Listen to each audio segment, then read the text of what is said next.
Lunchtime the following Tuesday, the list for St Benedict's first 15 rugby union team was pinned up outside Harvey's office. The fellas pushed and shoved trying to get a geese. I stood back and watched. "Yes," someone yelled. "Soup, hooker?" "No way," a couple of them scoffed. "Way to go, Tonelli," and "Good man, Harrigan." A bit of the regulations slapping on the back and a couple of high fives, and the lads were off. I went over to check it out for myself. 1. Joe Hickey, tight head prop. 2. Charlie Soup, hooker. 3. Brad Wiseman, loose head prop. 4. John O'Deacon, second row. 5. Marty Donoghue, second row. 6. Dominic Finch, breakaway. 7. Miles Harrigan, breakaway, vice captain. 8. Ben Gonzalez, lock. 9. Tom Brennan, half back. 10. Rory Whelan, 5'8". 11. Marcus Frahl, winger. 12. Anthony Tonelli, inside centre, captain.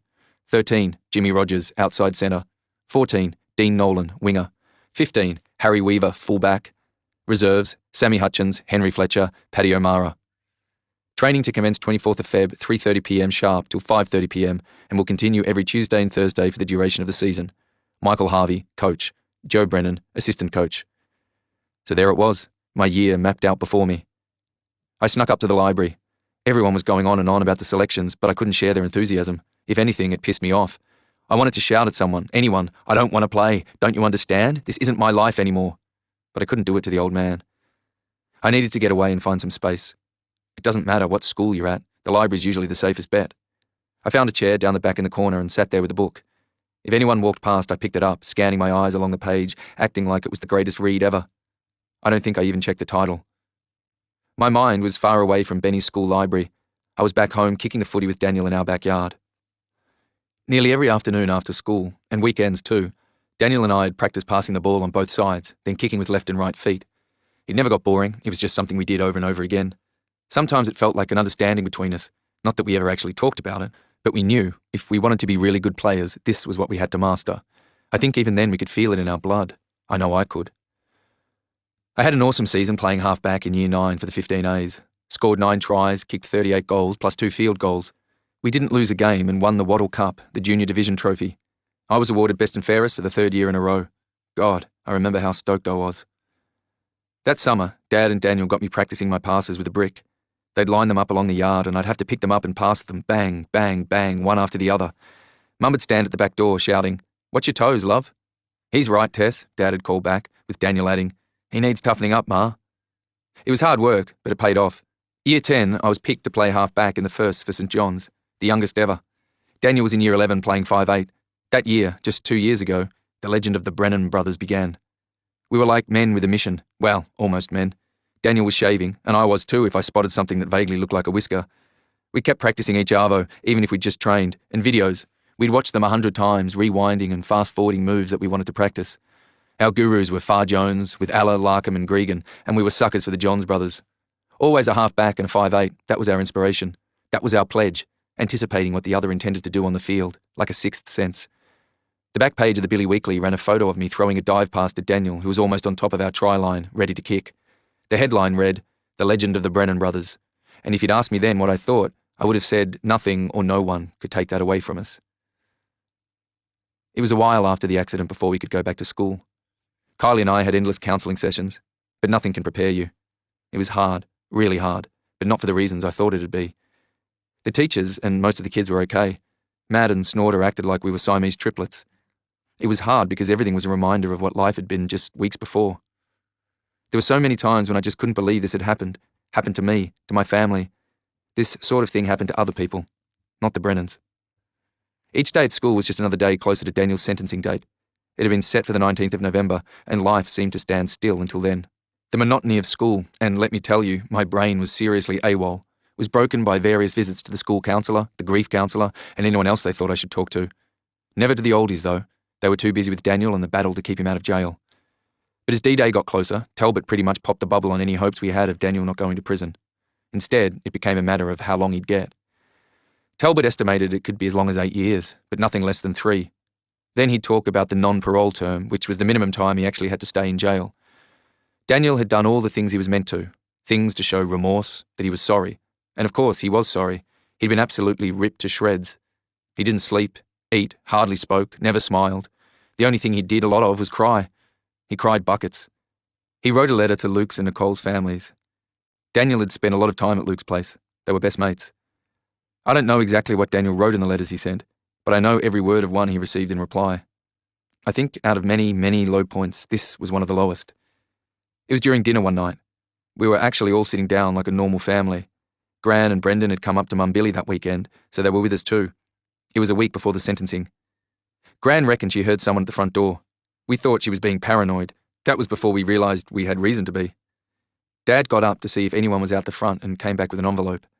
Someone must have slipped this under the door, he said. Slowly, Mum said, "Who's it for?"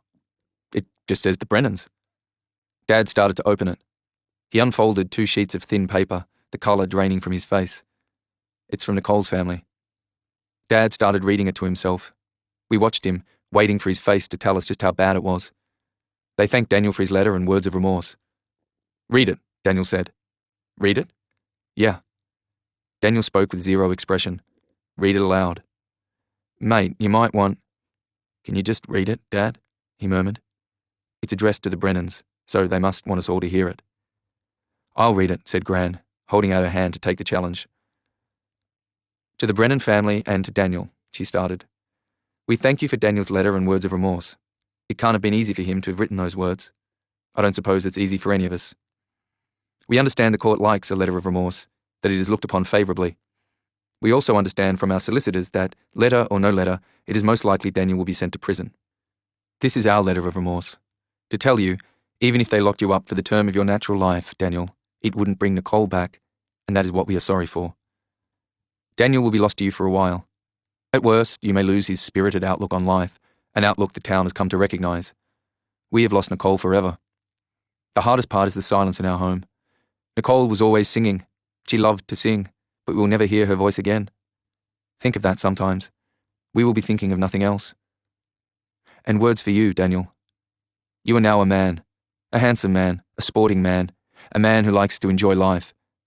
But remember your fellow man, Daniel, because life is more than just a one-man show. Everything we do in this life affects others. Did you think of that the night you got behind the wheel, your trusting passengers, the loved ones of others? We think probably not. We leave these words with all of you, the words of a respected citizen of this town, words that seem to represent what so many of us feel. Daniel Brennan was an accident waiting to happen. What a shame his accident happened to others. Our family will be there in court next week, yet no sentence will be long enough. Please send our thoughts to Kath and Finn. Our prayers are with them in this difficult time, and our prayers are with your family too. Keith, Rosemary, Peter and Annie Munro.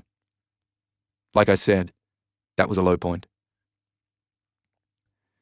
After the local court hearing, no one really came to the house anymore. The oldies' only visitors were Talbot or the parish priest, Father Simon. Mum and Dad had always gone to the club on a Friday night with friends. Saturday had been sports day, Dad coaching and the old girl buzzing around organising the sausage sizzle and chatting to everyone. Sunday was mass, and maybe people over for lunch. Then the week would start all over again. That all stopped. Becky still hung around. She and Kylie should have got married. If I wanted to get out of the house, I'd go to Matt's. I was always welcome there. I avoided going to Snorter's. Snorter, like all of us, had been badly shaken by the accident and seeing all that stuff.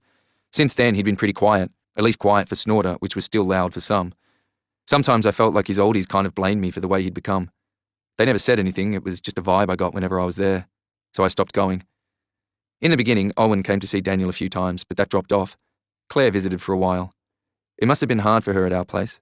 Mum could barely look at her, let alone speak to her. Kylie avoided Claire like she had some terminal disease. Once or twice I saw them trying to talk, but Kylie always ended up running up to her room in tears.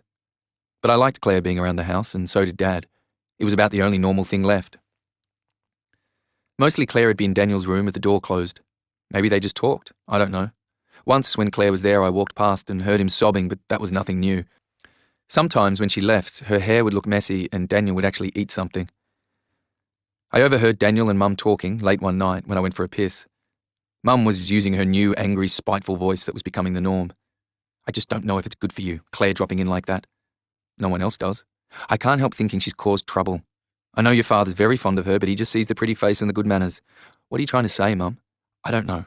Maybe you wouldn't be in this situation if things hadn't turned out the way they did. That night. How many times do I have to tell you, woman? This isn't her fault. Dan, you know how much I love you, but it's all right for her. She can just get on with her life." But she couldn't. Claire didn't even stay and sit her finals. Her parents took her overseas. Apparently they'd lined her up a job as a nanny. One more loss. The morning we were due at the district court, I woke to the sound of Daniel chucking. Deep, loud, choking retches like he was throwing up all the fear and waiting he had stored inside. I lay in bed, thinking how last night was the last time Daniel would sleep under the same roof as us. There aren't words to say how black and empty that pain felt. It was deeper than the darkest hole. It had no beginning and no end. Mum and Daniel had spent most of the week in his room with the door closed. We all sensed time was running out. The panic was suffocating. Mum's and Dad's faces turned a pasty green when Talbot broke the news that Williams, the tough one, was the scheduled judge. Now it was just a matter of getting through it, holding it together as best we could. Daniel walked into the living room wearing the same navy suit he'd worn the day at the local court. Brendan had bought him a new tie, yellow with green dolphins. He said maybe they would help him feel calm. Brendan was dressed in his spiffy grey suit, holding a card from Auntie Kath. She said her prayers and thoughts were with us all and that Finn was doing a little better. Not from what I'd seen. Kylie and me went with Brendan to the courthouse. Dad drove Mum and Daniel. The district court was in the next town, about a 40-minute drive south, but the way it felt it could have been 400 minutes. I think the three of us maybe said 5 words the whole time. We followed Dad's car around the side of the building. Talbot was waiting for Daniel at the back entrance. He kept hassling us to hurry up. I gave Daniel a hug. He tried to smile, but he looked shit scared. God, it made me want to grab him and never let him go, save him from what he was about to go through. Talbot shoved Daniel in the door, saying, "We have to go," and that was it. The last time I saw my brother as a free man. My insides were being ripped apart. At the front of the court were a few people from the billy. I didn't want to have a really good stare in case I locked eyes with someone. I could see Nicole's sister Annie with her mum, and standing next to them Luke's parents. Matt and his old girl were there too. "Come on," Dad said, steering me through the courtroom. "Let's get inside." I could feel his hand trembling on my jacket. Brendan looked like he was virtually holding Mum up, probably because he was. Kylie followed in silence. It doesn't matter what was said in the court that day. It didn't affect the outcome. Judge Williams mumbled about the probation report and the psychiatric assessment that documented Daniel had most likely been depressed before the accident. The fact that Daniel had written letters to the victims' families, attended alcohol and anger management counselling, and had maintained communication with his aunt and cousin, who was now a quadriplegic, were all seen as positive progress and an expression of deep remorse. He noted the character references were excellent, and he could see Daniel came from a loving family. "However," he said, louder this time, "I tread carefully in showing leniency for good character, for fear of misguiding the community, as you were a provisional driver." His voice grew stronger with each word. "Unfortunately, I have no alternative but to impose a custodial sentence. You ran from the car. 2 young lives have been lost, and a young man's life irreparably damaged. I have taken into account no previous convictions, and the probation and parole reports show you have good cause for rehabilitation. But we must remember this is a serious offence." He paused.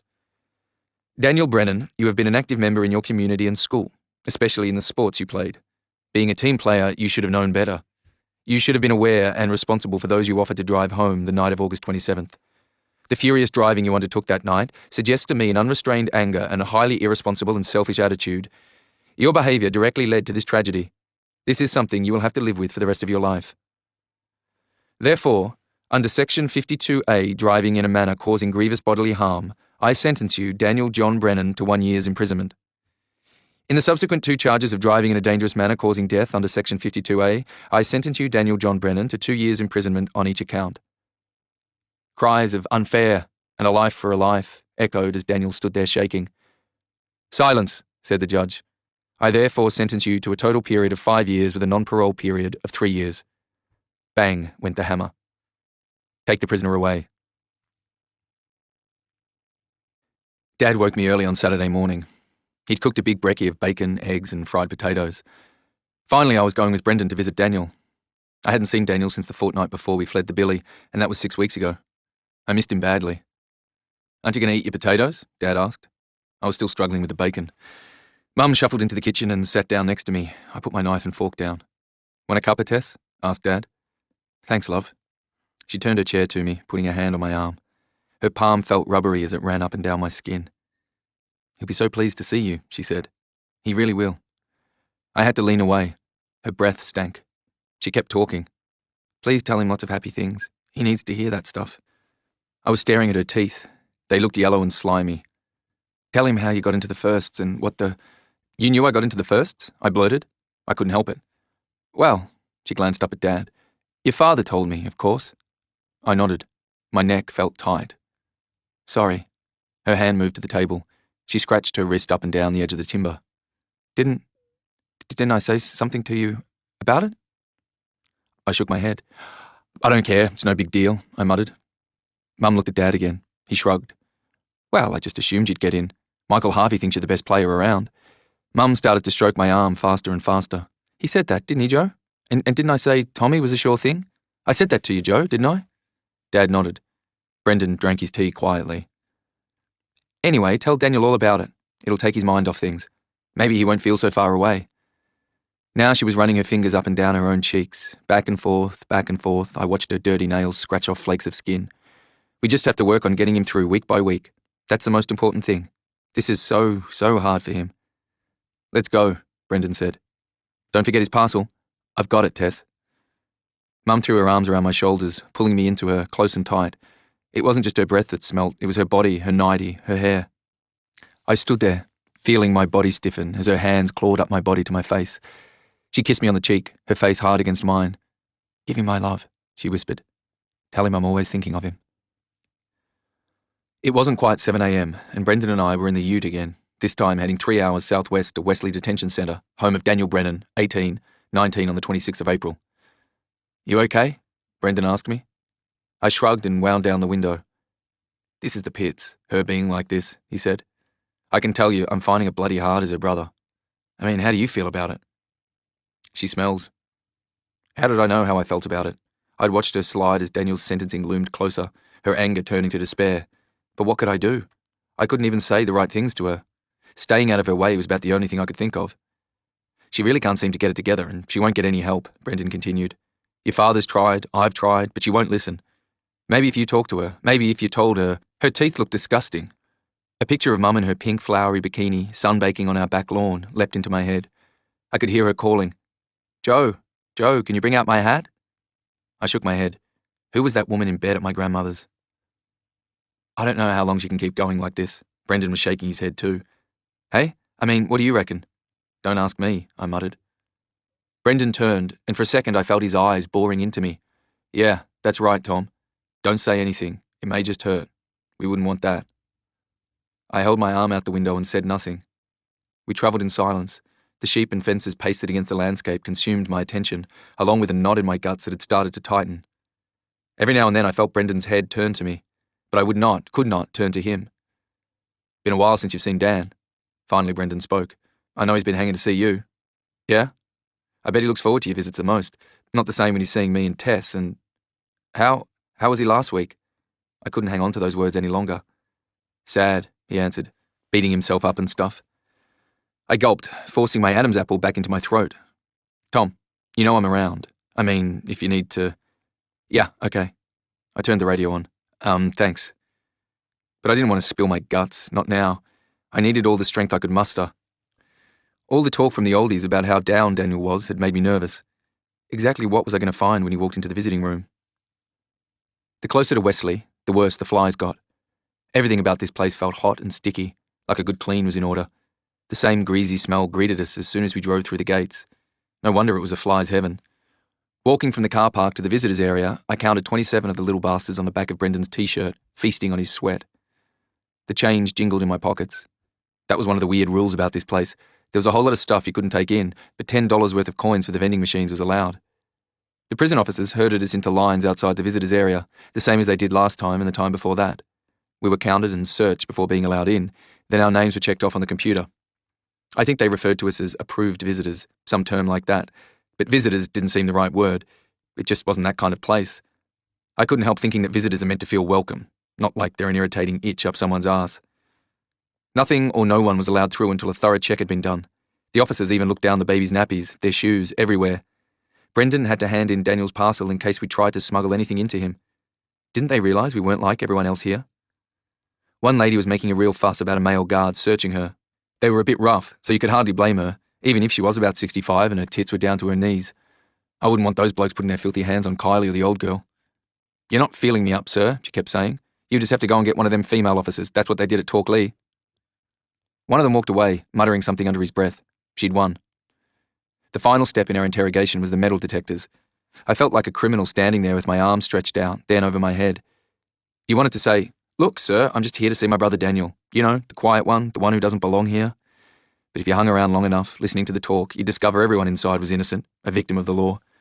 I'm not saying Daniel was innocent. What he did was wrong, very wrong. But he was no criminal. The vending machines were in the waiting room. Waiting here was an exercise in sitting around, pretending not to look at each other, trying not to catch the eye of the big bloke covered in tats, who every now and then punched the side of the drinks machine and groaned like he was dying of some tropical stomach disease. I watched the families pile in, mostly women and kids, all pretty rough-looking and either really, really skinny or really, really fat. I was definitely the odd one out, not having a tattoo or a piercing. At least Brendan had a tat on his back, not that you could see it. I recognised a mother and her 2 kids from last time. The younger kid was in a stroller, and the older one kept climbing over the vinyl chairs. Her chubby legs were covered in mozzie bites, some scratched so badly they were now like pus cakes. I couldn't stop staring at them. I glanced over at Brendan. He was looking too. Her mum kept saying, "Bianca, get down. Get down now. I'll give you a slap, Bianca." But Bianca's mum didn't move. Instead, she sat there, her teeth ripping fingernails off one by one. I wondered if Bianca and her sister were visiting their father. I wondered if this was what they did every weekend, and I wondered what their father had done to land himself in here. By the looks of them, he was probably a real crim. Wesley was for males aged 18 to 25. Apparently this created a safer environment for the younger ones. I didn't even want to think about what that meant. It was classified minimum to medium security, so I suppose they didn't have the heavy murderers and psychos you read about. Crack! Bianca stood there, a can of Coke spilling over the floor. "Bianca, you idiot!" The words were followed by a slap. "I told you not to do that."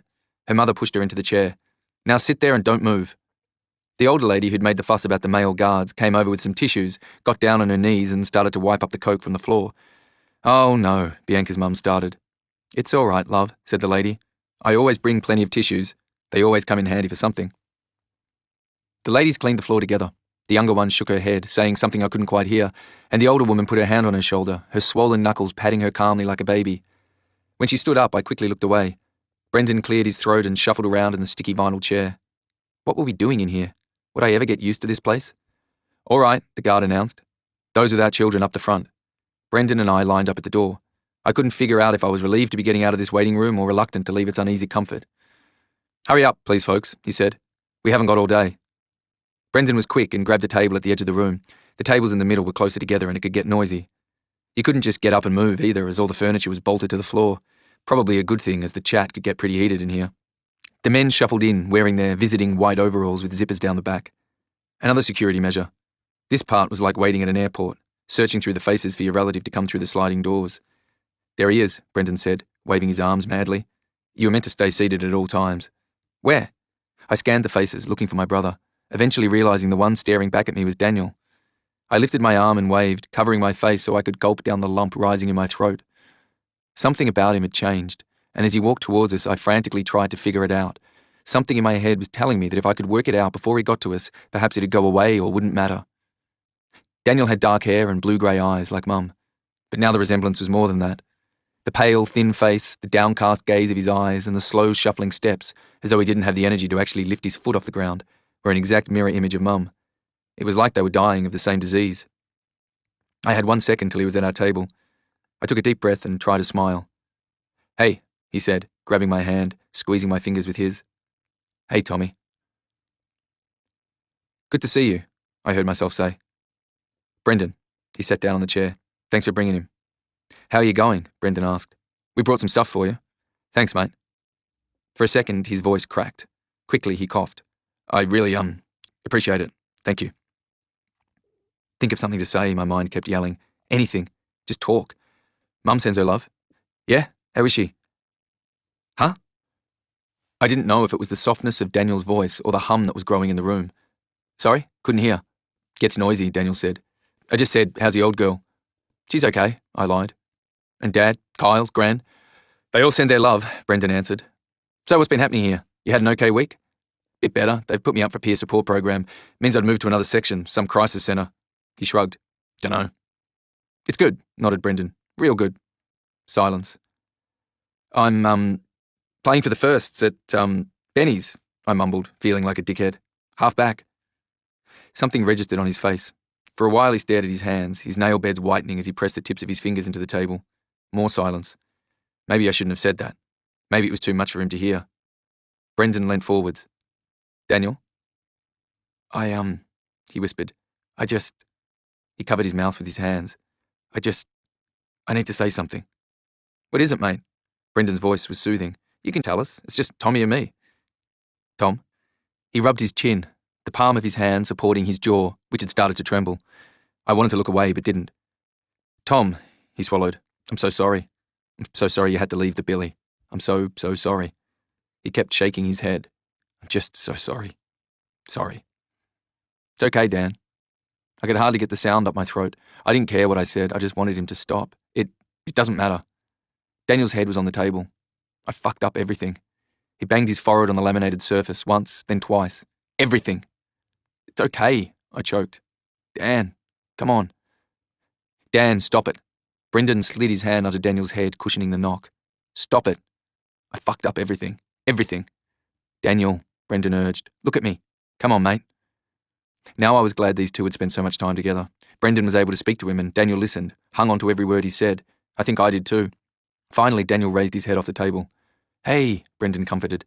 The most important thing is you get through this. Brendan's voice was calm but firm. It made you believe he really knew what he was on about. I realised he'd become good at this. He'd had to. Like us, he'd been given no choice. I remember the morning after the accident, Brendan walking into our house and Mum folding into his arms. Dad was still at the police station with Daniel. Kylie and I stood there while Mum sobbed and beat her fists on Brendan's chest. He held her firm, rocking her gently, whispering things in the voice he now used with Daniel. You're going to get through this, Dan, Brendan said. There are so many people who love you, who are counting the days till you get home. I've got nearly 1,000 days left in here, Brendan. Then what's going to happen? Who's going to want to see me? Fucking no one. Why would they? You've got to concentrate on getting through this now, not thinking about what's going to happen later when you're out. Hey, we'll all be there with you. Won't we, Tom? Yeah, I nodded. Yeah. Do you hate me, Tommy? His eyes were begging me, kind of dancing around in his head, desperate and terrified. I felt like I couldn't breathe, couldn't speak, and yet I had to keep my eyes on his. If I didn't, it'd be like giving up on him. Daniel, I swallowed. You're my brother. He didn't say anything for a while. I waited for Brendan, hoping he'd break the silence with one of his winning lines, but he didn't. And then, just like that, Daniel looked up and said, Who's playing 5'8", Tom? Huh? Who's playing 5'8" with you? A guy from my year, Rory Whelan. Is he any good? Can't kick with both feet, I answered, blown away by the sudden change in conversation. Well, he can't kick with both feet like you. Yeah? And he smiled, and just for that second he looked like Daniel. It hurt like a sledgehammer slicing through my heart. But it was a good hurt, if there is such a thing. I smiled too. Yeah. You going to teach him? What? Kicking with both feet? It's a bit late for that, don't you reckon? Worth a shot, he told me. You were pretty lousy for a while, remember? Was not. Yeah. Your left boot never made it over the fence. Just used to get stuck in that bit of gutter down the side of the house. Once I did that. Nah, he shook his head. It was definitely more than once. I remember, because I was the idiot who'd have to drag the ladder over, climb up and get the ball down. You're talking about when I was 9. So? Yeah, well, Rory's 17. Now I was shaking my head. Bit of a difference, eh? Still reckon you can teach him, though. I was still shaking my head. Nah, I told him. Couldn't be bothered. Doesn't sound like you, Tommy. From the corner of my eye, I could feel Brendan watching me, and I could have sworn when Daniel said that, he smiled. A week after that visit, Daniel started at the Wesley Peer Support Facility, and I started running with Brendan.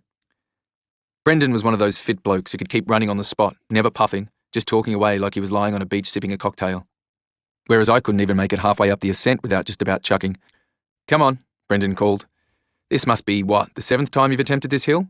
Do it without the theatrics. You're sounding like Daniel. Give us a break, I puffed. I was doubled over, spitting the crap out of my throat. The ascent is not a bloody hill, Brendan. It's a mountain. Tom, there are mountains and there are mountains.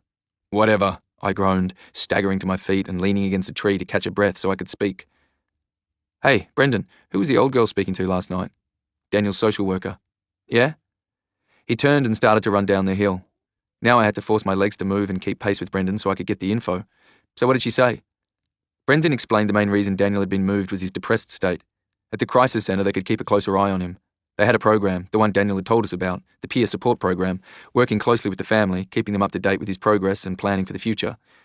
And that was what Daniel needed the most, a ticket out of the past. I collapsed on the grass outside Brendan's cabin while he leaned against the wall stretching his calves. You should be doing this too, Tom. Yeah, in a minute, I moaned, feeling like I was about to chuck again. So how long's he going to be there? Few months, I suppose. Now he was doing arm weights, until the program's finished. Good. I wasn't expecting to say that, but when I did, I knew it made sense. Brendan was right. Daniel was depressed with a big D. Him banging his head on the table, saying sorry over and over again, was an image I was still struggling to get out of my mind. I think it's good too, Tom, Brendan said. I actually think it's more than good. I think it's a big bloody relief. What does he reckon? It gets him out of the mainstream for a while, gives him a bit of breathing space, explained Brendan. He finds the visiting hard. I mean, it's his lifeline, but the guilt resurfaces every time. That's what strangles him. Yeah. The program will help him move forward, see that there's a life after the accident. I sat on the grass as the morning sky turned into day. Sometimes I can't wrap my head around it, Brendan said, getting down on the grass next to me. Well, most of the time. Daniel in jail, what it must be like for him when they turn the lights out at 10. For some reason, that's one of the things I think about most. Stupid, eh? Nah. Brendan stared at the sky like he could see something no one else could. I couldn't get into cars, he finally said. My head in the bonnet all day. Boring. I think I knew I was destined to spend my life under tractors. Maybe that's what turned me off cars. But Dad loved them. They were like a luxury to him after working all day on a tractor. Do you remember that P76 he had? It was green with gold stripes down the side. Yeah. He taught Daniel how to drive in that car. Yeah? He never taught me. You were only about 10, Brendan answered. I've still got this picture in my head of Daniel driving along the back track, swerving and braking all over the shop. I could hear Dad squealing like a kid. I remember thinking I never had that kind of time with Dad, but Daniel did. Maybe it was a grandson thing. Who knows? Pa loved Daniel the most, I said. We all loved Daniel. And Daniel loved his car, too. Brendan nodded. Brendan, why did you stay? I'm not sure where that came from, but I waited, wondering if Brendan would answer my question. Dad died, and I guess that gave you an excuse not to go to the city. Did you want to stay in Cog Hill? No. Brendan stopped for a second, his eyes still on that same spot in the sky. It just got complicated. He stood up. Better get in the shower. That was the most he'd ever told me about himself. Strange, you could know a person all your life, yet not really know anything about them. I whistled as I walked back up to the house. I was hungry. Since I'd started running, I seemed to be hungry all the time. It was like I had worms. I guess my body was making up for lost time. The knot in my guts had eased, not gone. There were still plenty of times I felt it tighten like a little tap on the shoulder, telling me not to get too comfortable. I wondered if there was the smallest chance Dad was cooking up a weekend brekkie. Unlikely, seeing it was a weekday, but you could only hope. When I walked into the kitchen, there was no sign of a fry-up. Dad was sitting at the table looking grim. Kylie stood against the fridge, her arms folded and a dirty look pasted on her face. What's up? I said. Oh, nothing much, Kylie spat back. I probably just flunked my first home science assignment. Huh? I shrugged at Dad. What's she on about? It seems, Dad started calmly. It doesn't seem anything, Kylie shrieked. Kylie? No, Dad, stuff the manners, Kylie snapped, yanking the fridge door open, nearly taking the whole thing with her. My apple strudel. I looked at the leftover strudel I'd stuffed down my throat at 2 a.m. when I'd got up to get a glass of milk. I was hungry. I didn't eat it all, I offered. Look at that. Kylie virtually shoved the plate in my face. A piece, well, not really a piece, more like a mouthful of apple strudel stared back at me. I didn't know it was for you. Of course you didn't know. You're too busy being stuck in your own little world, she shrieked, a bit of spit flying into my eye. You used to be able to read, but now you're a moron. A sad lump of a moron. She slammed the fridge shut. Pasted up on the door was a sign written in thick black texter. Kylie's apple strudel for home science, do not touch. I'm sorry, But you didn't let me go on. If you didn't have your head up your ass thinking about rugby, and how much you miss St. John's and all your mates, then maybe you wouldn't be such a dickhead. Kylie's screaming was almost lifting the cupboards off the floor. Did you even notice I was up cooking half the night? No, because you were locked away in your dark room in one of your dark moods, not having a clue what's going on here. Dad piped up. Kylie, please. But we ignored him. You can talk, I shouted. You're never bloody here. You're always at Brianna's doing some... Brianna's my friend. Maybe you should think about getting some. I have friends here. Rory, Dom. I thought they were just blokes you had to play football with. I opened my mouth for a comeback, but she'd blitz me. I'll have to explain to Miss Dunsmore, my sexually frustrated home science teacher, that my sulky, stupid brother Tom, you know, the one repeating year 11. Oh, sorry, she suddenly yelled. That's right. No one's allowed to know you're repeating year 11, just in case it blows your cover. Maybe you'd feel safer if I said... Her tone changed to sickly sweet, stuffed with sarcasm. Tom, my brother, you know, the one who's going to save your football team, ate my assignment that took me almost 3 hours to make. Believe it or not, Tom, things could be worse. Yeah? I scoffed. I'd like to see that. You could be Finn. I felt my eyeballs bulge out of their sockets. Well, stuff you, I started. Now it was my turn. Then I saw her standing at the gauze door, watching us. Auntie Kath? Oh, my God. Gran walked in from the hall. Kathleen! It's okay, Mum. I'm a bit early. She gave Gran a peck on the cheek. Hi, everyone. Sorry, I didn't mean to interrupt.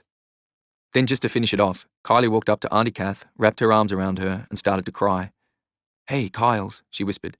You've grown taller. I don't think I'd ever felt smaller than I did at that moment.